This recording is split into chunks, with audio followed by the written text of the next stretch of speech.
So this week we're wrapping up our sermon series on Daniel and looking forward to Advent, which begins next week, which is bananas. Am I wrong there? But how are we all doing here lately? The light of the day has changed and shifted since we moved our clocks back. The days are getting shorter. Is everybody hanging in? The truth is that this part of the year is maybe my most favorite. I love anything cozy. Put on a Harry Potter movie, stick me under a blanket, hand me some hot chocolate. That's what heaven must be like. I like the kind of foods that my body craves as it gets colder. Soup, stews, chili, casseroles. Warm, hearty food is my jam. And I love Christmas. We watch Elf year-round in our house, anytime we need a boost of joy, even if that happens in May. So we start decorating for Christmas and make our home really cozy, and I'm just really happy about it. This part of the year is also really hard for me. The shortening days are not always helpful to my anxiety and depression symptoms. My kids get cooped up if we can't be outdoors as much because of the cold and the rain. And frankly, as much as I love Christmas, the hustle and bustle of the holiday season is exhausting. Our family doesn't travel with our small children on principle because that just doesn't work for us. But even with that restriction, there's still a lot of stuff going on during the holidays. And when you combine that with the fact that we are in the 22nd month of 2020, 23rd month of 2020, I'm exhausted. I am, to steal a phrase, growing weary of doing good. It's not like I just want to turn evil. I just want to not. Could we not? Could we not do the hard things to take care of our people, to live thoughtfully and intentionally? Especially when it sometimes feels like we're trying to chip away at a mountain with teaspoons. I don't mean to be a downer either. I just don't think I'm alone. Is anyone else tired? Yeah. Yep. But I do think that Daniel has some hope for us today that might sustain us through this leg of the journey.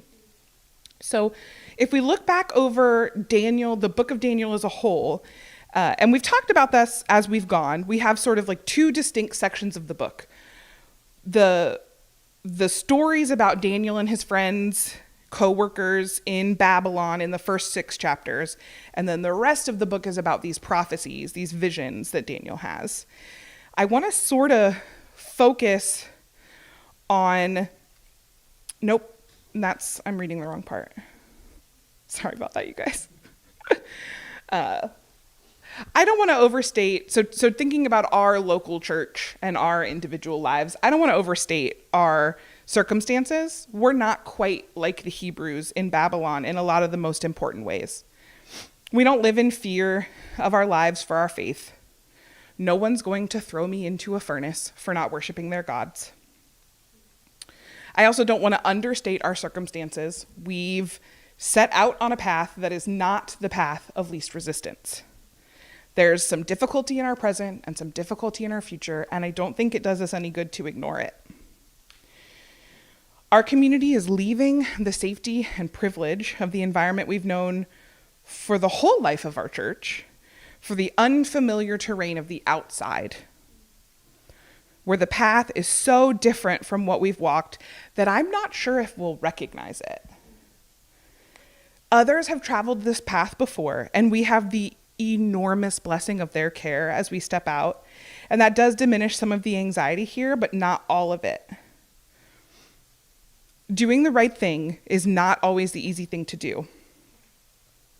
Knowing it's the right thing might make some of the difficulties feel less, but honestly, even knowing it's the right thing is not enough to not make me really sad and really tired. Partly because our little community's efforts sometimes feel like a very tiny pebble trying to send a wake through a vast ocean. This is where I dropped the paragraph from before. So we've talked about Daniel, right? So we have these 2 sections. And so we're going to start with the first section where we have these stories, these kind of rabbinical tales of Daniel and his co-workers. And I think what we're going to get is a glimpse into how God interacts with us in the here and now, intervening on our parts, even when things look hopeless. And then a little later, we're going to talk about how God's big project of redeeming all things will end up. So let's go. This is a wrap-up sermon, so we're going to greatest hits style run through the first 6 chapters of Daniel, just real quick. So in the first chapter, we see Daniel and his friends are called to serve in the court of King Nebuchadnezzar. This presents more than one challenge for these men, but in particular, the problem of Jewish dietary law. They're to be fed from the king's personal stores, but much of that food doesn't meet their religious dietary restrictions. I'm obviously paraphrasing and going fast for the sake of time, but we see that even though the men are consuming this very limited diet that should not be enough to sustain their bodies, God does sustain them in a supernatural way so that they can maintain this set apartness, this difference, even in this hostile court environment. So make a jump to chapter 2, where the ever-mercurial King Nebuchadnezzar makes a genuinely outrageous request of some of Daniel's co-workers in the court that they not only interpret the dream that the king had, which is part of their job, that's normal, but he's and tell me what the dream was. It's completely ridiculous. And if they can't do it, if they can't manage this impossible task, he's going to have them viciously murdered and their estates will be confiscated. So Daniel hears about this, and immediately he and his friends beg God to intervene. And God does. Daniel has a dream where he not only sees the king's dream, but is given an interpretation for it. And so Daniel saves the lives of his court companions because God moved for them. Then we come up on the story of the fiery furnace. This is familiar for most of us. Shadrach, Meshach, and Abednego are in trouble for refusing to worship Nebuchadnezzar's idol, and they're sentenced to a violent death. In the first 2 chapters, we see God's intervention, and it's a little nebulous. It's a little out there, right? It's not a miracle in the way that I think of miracles. You pray for someone and boom, they're healed, right? This one is a real winner, though. These men literally walk into a burning furnace and they walk out unscathed. They don't even smell of smoke. Nebuchadnezzar is forced to acknowledge that their God is powerful and allow them to worship him. So then in chapters 4, 5, and 6, we have Daniel interpreting dreams and visions, and then this writing that appears on a wall from a hand that appeared in the air. It's very weird, but God gives Daniel all this information that he would not otherwise have, if not supernaturally. And then we have what I actually think might be the biggest miracle of the book so far, which is Daniel, he's a Jew who's been forced to become a member of the conquering nation's court. He rises through the ranks and becomes a very powerful leader. So I think when we look at these stories, this kind of first half of the book, we see a God who intervenes. A God who doesn't look away from the suffering of their people, but instead intervenes to preserve them. That's true in these small ways, by which I mean affecting a relatively small number of people, but it's even true in the biggest of ways, which we see in the second half of the book of Daniel. Again, I'm not going into great detail here. I want to take the whole of Daniel's visions in chapters 7 through 12. He sees these terrifying visions that are at least somewhat metaphorical, but they're still not great. They speak of a great evil coming for God's people, suffering, violence, war, the big evil stuff that afflicts the whole world. And toward the end of having all of these visions, Daniel asks God a couple of questions. How long until the end of these awful things? He asks, and then a little later, he says, "My Lord, what will be the outcome of these things?" Man, I feel those questions in my bones, especially right now. Lord, what will be the outcome of this work our community has done and is doing? Lord, what will become of us standing up for what's right at the cost of our own comfort and privilege? If we want to put it another way, I think Daniel is asking, and we're asking, Lord, does this matter? Will this make a difference? Will we endure all of this for nothing to come of it? God's answer to Daniel is rather specific about these visions, but at the end of all of that, the very last verse of the book, God says to Daniel, "You shall rest and arise to your destiny at the end of days." And we know from kind of the rest of Scripture that God's overarching movement is for the redemption and restoration of the whole of the cosmos. That's what's coming in the big E end of all things. All things will be made right. As for our destiny, I think that we find it when we respond to God's call to be part of making all things new. But what does that really mean?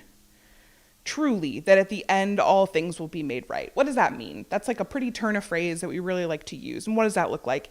And I don't know. I don't think anybody knows. But I do think we get glimpses. We get glimpses in Scripture. We get glimpses in the person of Jesus, in ourselves, in one another, of what things set to right looks like. And I think it's really timely that we've nearly arrived at Advent, the time where the church looks for the coming Messiah, the one who will set all things right. I typically see Advent as this time of excited and hopeful anticipation, but this year I'm coming upon it with some trepidation. My anticipation feels less hopeful and more frantic this year. How long, Lord? How long? How long will the power structures of the world hold sway over your people so that they won't do what's right in order to retain their power and privilege? How long will we endure things like the breakdown of our physical bodies with illness? How long until you set to right the wrong things that have been done to me, to us? On the big cosmic scale, I can't answer that question. No one can. And if they use Daniel or any other book of the Scriptures to tell you that they can, you should run. But, and I don't think we should be afraid of saying we can't answer a question that we don't know. But together, we can remember the story of a baby born to a young, unwed woman who changed the course of history. As we look towards Jesus' birth, messy and undignified as we're all born, we can see in the distance his death and resurrection too. We see Jesus who esteemed those whose society and power structures deemed unworthy of dignity. Jesus whose teachings lead us back to ourselves, that we can be the divine image bearers that we were made to be. Jesus who saw the injustice towards the woman who had been caught in adultery and refused to let it stand. Jesus who, when he saw what had become of the temple, sat down, braided a whip, and drove sin out of God's temple. Each time Jesus encountered injustice, he corrected it. There were physical limits to the number of people that Jesus could interact with during his earthly ministry. He was a person, and a person only has so much attention. But we can see ourselves in those people. These interactions are a microcosm of the justice that's coming. Because in Jesus' world, young unwed mothers are the bearers of royalty. In Jesus' world, women are not property. We are esteemed and seen worthy of being taught and raised up to leadership alongside men. Lepers are just as worthy of healing as a rich woman's child. The mighty are cast down from their thrones, and the hungry are filled with wondrous things, and both of those things are justice. Death never has the last word because we follow the one who has overcome death. So ultimately, the kids are yelling upstairs, it's fine. Ultimately, I believe that our difficulties, individual and corporate, are not in vain. They do not go unseen, and they will not go unredeemed. Both the things that I do wrong and the wrong done to me will be made right in the fullness of time when the kingdom comes. It feels like foolishness, a little bit, to believe this, to think that my little life, our little community can contribute to God's grand plan to bring things into right. But you know what else seems like foolishness? A baby, born to an unwed woman while she was far from home during a census. Trey, plug your ears. In a shithole town like Galilee, who turns out to be the actual Messiah. The yes that young Hebrew woman gave to God turned into such a beautiful gift for us. Turned into Jesus, our greatest teacher, who was executed by the state for being so disruptive to the established order, but then rose from the dead and gives us all hope for a new life.